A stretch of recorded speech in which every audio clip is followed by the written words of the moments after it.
गोवर्धन पूजा की कथा।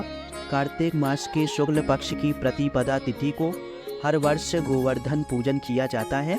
गोवर्धन पूजन को अन्नकूट भी कहा जाता है और इस दिन गोवर्धन महाराज की घर पर प्रतिमा बनाकर पूरे परिवार के साथ पूजन किया जाता है। गोवर्धन पूजा के दौरान अन्नकूट की कथा की जाती है। इस कथा के पाठ से पूजन पूरा माना जाता है। आइए जानते हैं गोवर्धन महाराज की पूजा कथा। भगवान श्री कृष्ण बलराम जी के साथ वृंदावन में रहकर अनेक प्रकार की लीलाएं कर रहे थे। उन्होंने एक दिन देखा कि वहाँ के सभी गो इंद्र यज्ञ की तैयारी कर रहे हैं। भगवान श्री कृष्ण सबके अंतर्यामी और सर्वज्ञ हैं, फिर भी विनयवत होकर उन्होंने नंद बाबा आदि बड़े बूढ़े गोपों से पूछा, पिताजी आप लोगों के सामने यह कौन सा बड़ा भारी काम और कौन सा उत्सव आप पहुंचा है, इसका फल क्या है? पिताजी आप मुझे ये अवश्य बताइए। नंद बाबा ने कहा, बेटा भगवान इंद्र वर्षा करने वाले मेघों के स्वामी है।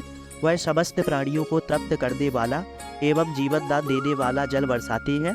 इस जल से ही पृथ्वी के गर्भ से सामग्री उत्पन्न होती है। गाय को हरा हरा चारा मिलता है तथा जीविकोपार्जन की समस्या का समाधान होता है। मनुष्य को खेती आदि प्रयत्नों के फल देने वाले इंद्र हैं। विभिन्न प्रकार की सामग्री से उनका यज्ञ कर हम इंद्र देवता को प्रसन्न करते हैं। ब्रह्मा शंकर आदि पर भी शासन करने वाले केशव भगवान ने नंद बाबा और दूसरे ब्रजवासियों की बात सुनकर इंद्र को क्रोध दिलाने के लिए अपने पिता नंद बाबा से कहा, कार्य ही पूजा है। मनुष्य को चाहिए कि पूर्व संस्कारों के अनुसार अपने वर्ण तथा आश्रम के अनुकूल धर्मों का पालन करते हुए कर्म का ही आदर करे, जिसके द्वारा मनुष्य की जीविका सुगमता से चलती है।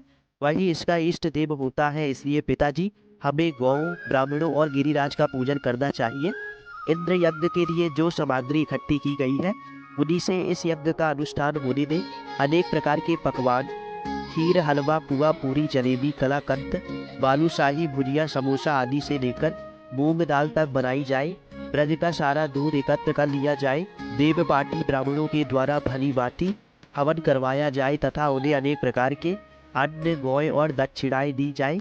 गाय को चारा दिया जाए और फिर गिरिराज को भोग लगाया जाए। इसके बाद वो प्रसाद खा पीकर सुंदर सुंदर वस्त्र पहनकर गहनों से सजा लिया जाए और चंदन लगाकर गौ ब्राह्मण अग्नि तथा गिरिराज गोवर्धन की प्रादक्षिणा की जाए।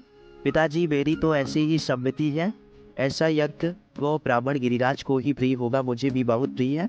नंद बाबा और ब्रजवासियों ने कहा कि बेटा हमें इसमें कोई आपत्ति नहीं है, लेकिन इंद्र महाराज नाराज हो गए तो फिर इंद्र के कोप से तुम्हें हमारी रक्षा करनी होगी। जो कुछ भी हम भोग लगा देंगे वह सब कुछ खाना होगा। हमारी संपूर्ण अभिलाषाओं को जिस प्रकार इंद्र पूर्ण करते हैं उसी प्रकार पूरा करना होगा। भगवान श्री कृष्ण ने नंद बाबा आदि की सभी बातों को मान लिया, क्योंकि कलात्मा भगवान की इच्छा थी कि इंद्र का घमंड चूर चूर कर दे। भगवान श्री कृष्ण ने जिस प्रकार यज्ञ करने को कहा वैसा ही यज्ञ उन्होंने प्रारंभ किया। पहले ब्राह्मणों से स्वस्ति वचन कराकर उसी सामग्री से गिरिराज और ब्राह्मणों को सादर भेंट दी गई तथा गौ को हरी हरी घास खिलाई गई। इसके बाद नंद बाबा आदि गोपों ने गौ को आगे करके गिरिराज की प्रादक्षिणा की।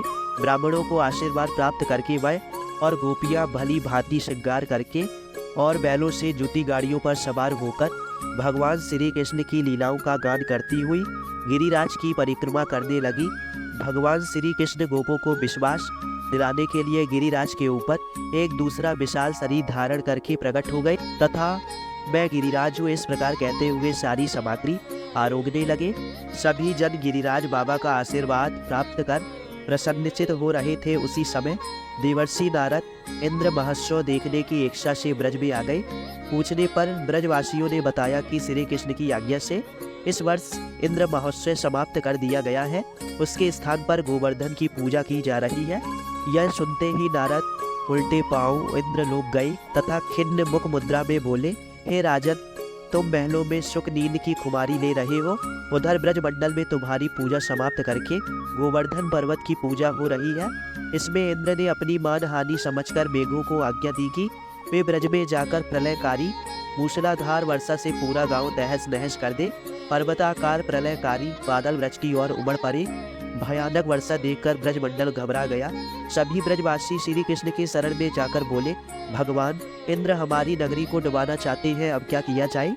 श्री कृष्ण ने सांत्वना देते हुए कहा कि तुम लोग गंगों सहित गोवर्धन की शरण में चलो, वही तुम्हारी रक्षा करेंगे। इस तरह से समस्त ग्वाल बाल गोवर्धन की तराई में पहुंच गए।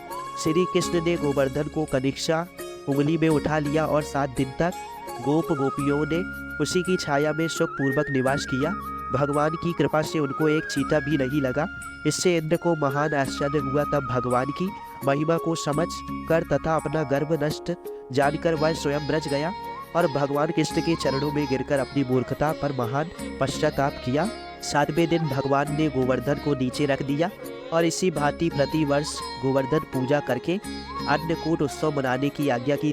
तभी से यह उत्सव अन्नकूट के नाम से मनाया जाने लगा।